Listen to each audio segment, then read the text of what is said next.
राधे राधे दोस्तों, हमारे चैनल में आप सभी का स्वागत है।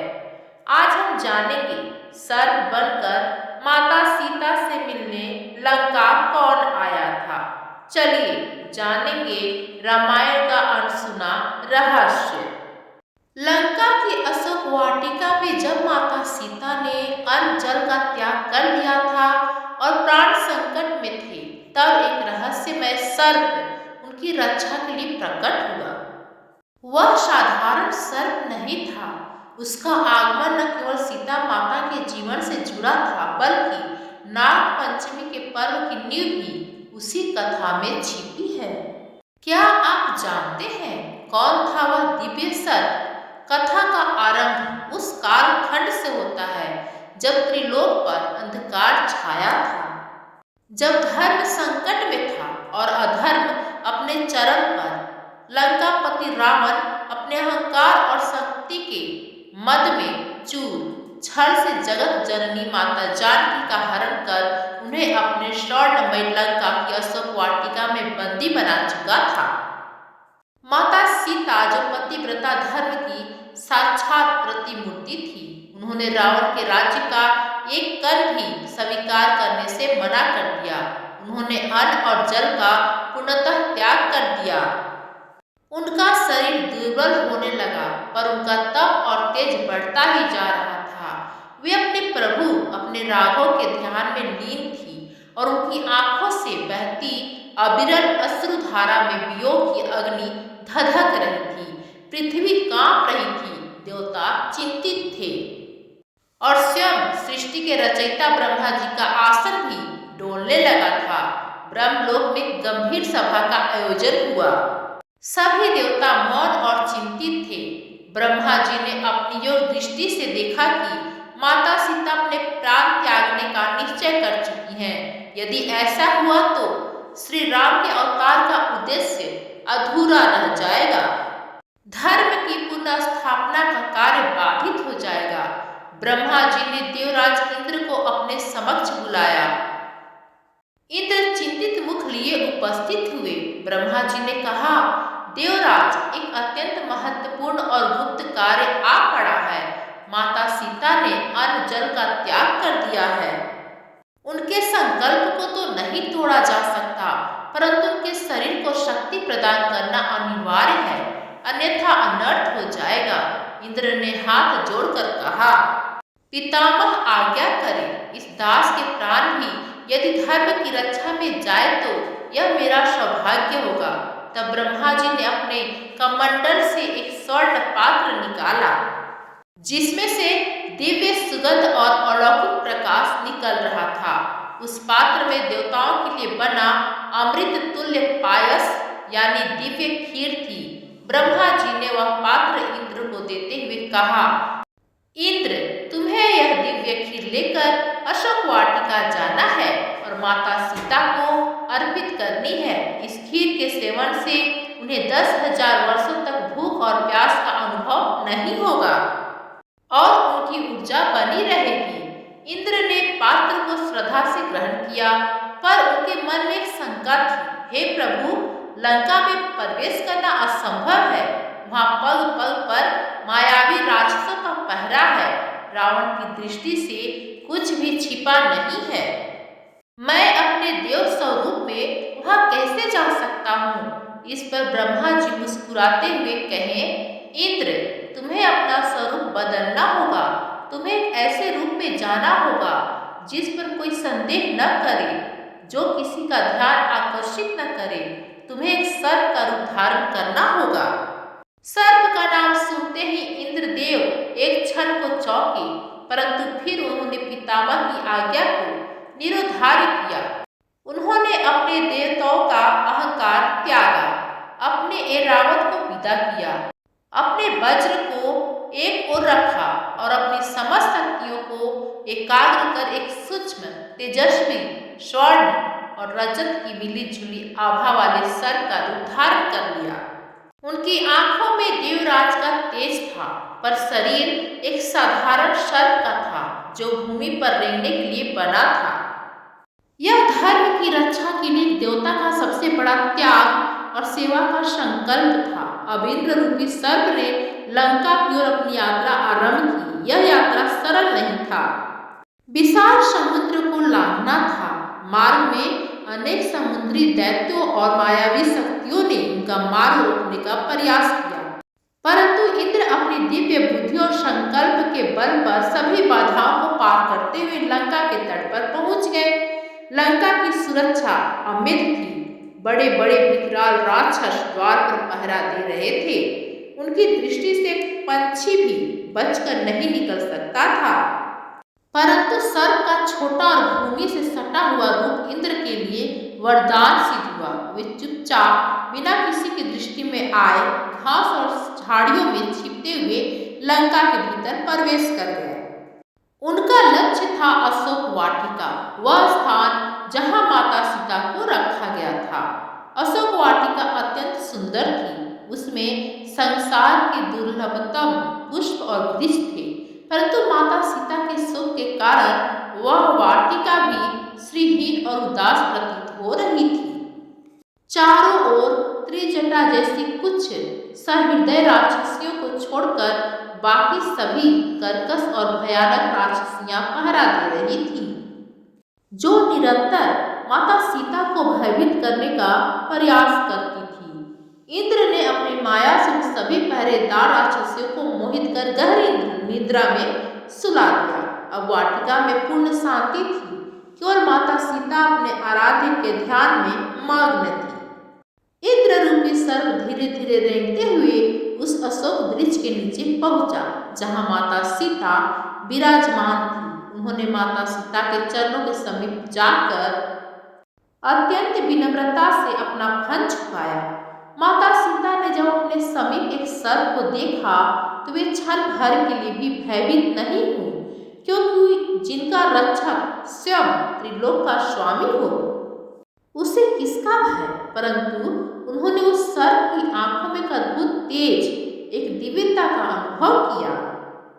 उन्हें आभास हो गया कि यह कोई साधारण जीव नहीं है। इंद्र ने सर्प रूप में ही अपनी पूंछ से भूमि पर 3 अक्षर लिखे, राम।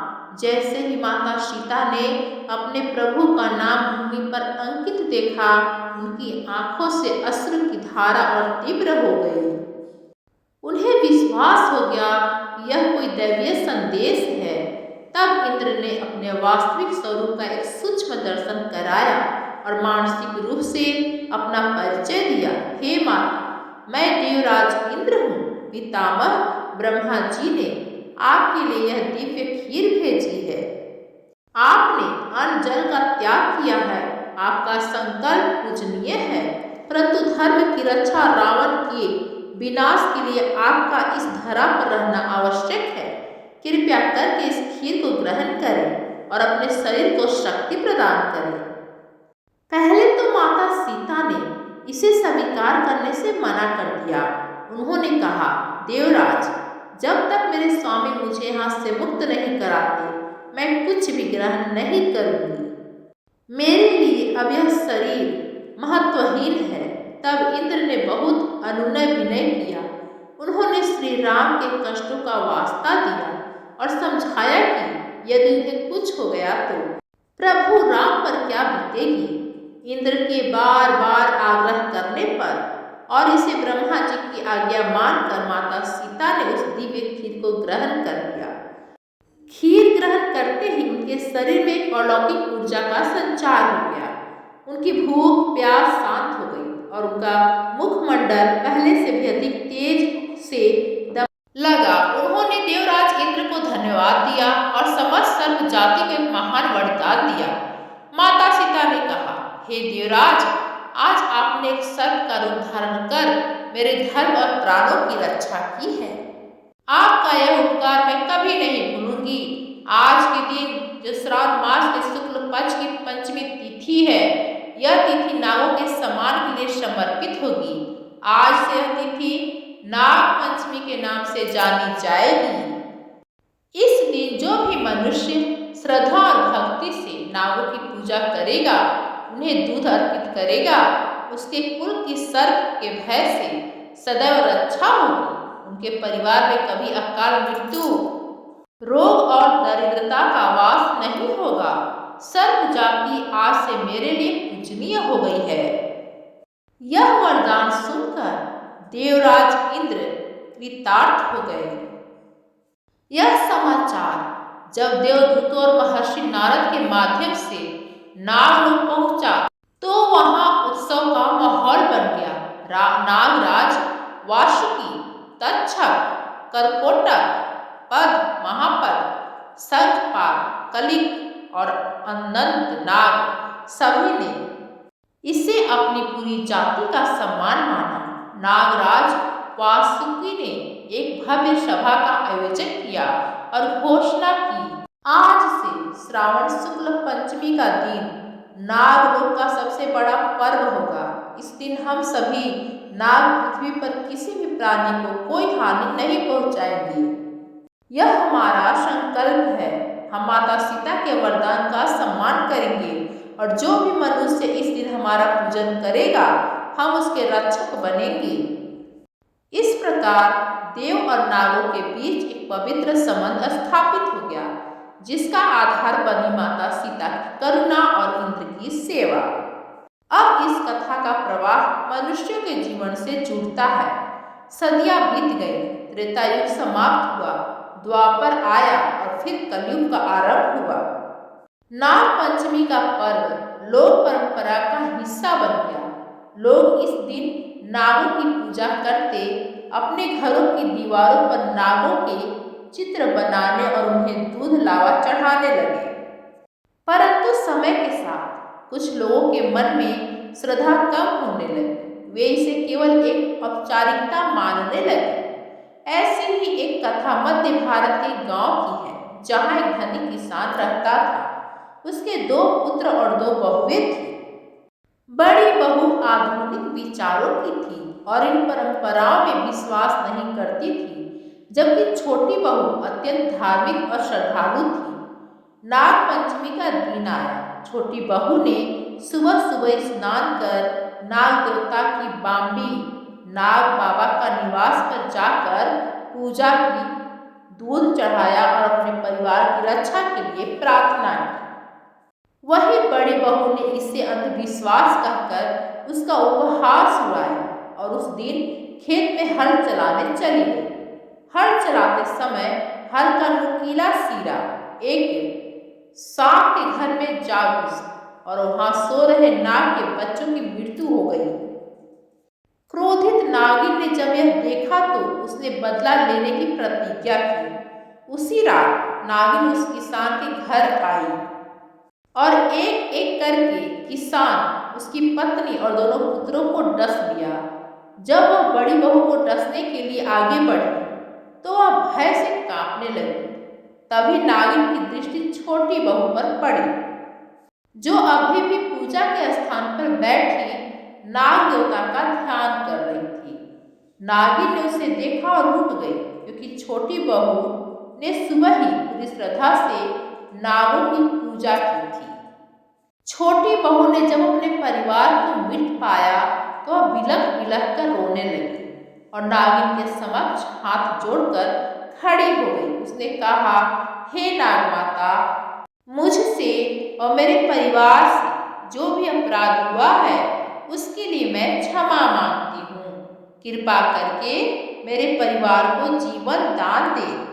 उसकी सच्ची भक्ति और आंसू देखकर नागिन का क्रोध शांत हो गया। उसने कहा, तुम्हारी पूजा और श्रद्धा के कारण तुम्हें अभय दान देती हूँ, परंतु तुम्हारी जेठानी के कर्मों के कारण यह अनर्थ हुआ है।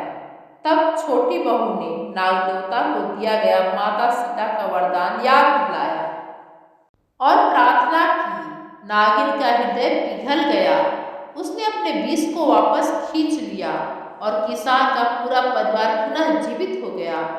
उस दिन के बाद से उस पूरे गांव में नाग पंचमी का पर्व दोगुनी श्रद्धा और विश्वास के साथ मनाया जाने लगा। लोगों ने समझा कि यह केवल एक परंपरा नहीं, बल्कि एक वचन है, एक संकल्प है जो धर्म की रक्षा से आरंभ हुआ था इस प्रकार लंका की अशोक वाटिका में एक सर्प के रूप में जो देव प्रकट हुए थे वह स्वयं देवराज इंद्र थे और उनका यह सेवा कार्य नाग पंचमी के पर्व का मूल बना। यह कथा हमें सिखाती है कि रूप का कोई महत्व नहीं होता, कर्म और भावना ही प्रधान है। एक सर्प जिसे देखकर लोग भयभीत होते हैं, उसी सर्प के रूप में देवता ने धर्म की रक्षा की। यह पर्व हमें प्रकृति के हर जीव का सम्मान करना सिखाता है। यह हमें बताता है कि श्रद्धा में अपार शक्ति होती है जो मृत्यु को भी पराजित कर सकती है। नाग पंचमी का व्रत केवल सर्प के भय से मुक्ति के लिए नहीं है, बल्कि यह उस दिव्य घटना का स्मरण है जब एक देवता ने सेवा के लिए सर्प बनना स्वीकार किया। जगत जननी ने पूरी सर्प जाति को वरदान प्रदान किया कि नाग पंचमी के दिन इनकी पूजा की जाएगी। तो दोस्तों, यह कथा, यह जानकारी आप लोगों को कैसी लगी? यदि पसंद आई तो हमें कमेंट्स करके जरूर बताएं और हमारे चैनल को लाइक सब्सक्राइब जरूर करें। धन्यवाद दोस्तों।